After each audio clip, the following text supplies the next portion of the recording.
araw po sa inyong lahat. Ako po si Annaliza Dino Urbin, isang estudyante ng Assumption College of Davao. Ngayon, nais ko pong ibahagi sa inyo ang aking personal na karanasan at patutuo tungkol sa biyaya at epekto ng mga sakramento sa aking buhay spiritual at personal. Sakramento na natanggap bilang isang Katolikong Kristiyano, natanggap ko na ang ilang mahalagang sakramento tulad ng binyag, kumpirma at Eucharistia. Sa pamamagitan ng mga ito, naranasan ko ang malalim na ugnayan ko sa Diyos at ang paglago ng aking pananampalataya. Ang binyag ay ang unang sakramento na aking natanggap. Bagamat bata pa ako noong panahong iyon, ipinagpapasalamat ko ito dahil dito nasimulang aking paglalakbay bilang isang Kristiyano. Salamat sa aking mga magulang, mga ninong at ninang na nagpatnubay sa akin upang lumaki na may takot sa Diyos.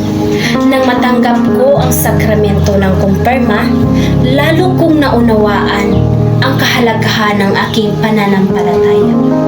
Dito ko naramdaman ang pagkilos ng banal na espiritu sa aking buhay. Mas naging matatag ako sa pagsubok at mas lumalim ang aking pananalig sa Diyos. Isa sa mga pinakamahalagang bahagi ng aking buhay spiritual ay ang pagtanggap ko ng Eucharistia. Sa bawat pagkakataong ako ay tumatanggap ng katawan ni Kristo, nararamdaman ko na ang pagmamahal at presensya ng Diyos sa aking buhay. Ang Eucharistia ang nagsisilbing pagkain ng aking kaluluwa, nagbibigay ng lakas ng aking araw-araw na hamon sa buhay. Dahil sa mga sakramentong ito, mas tumalim ang aking relasyon sa Diyos.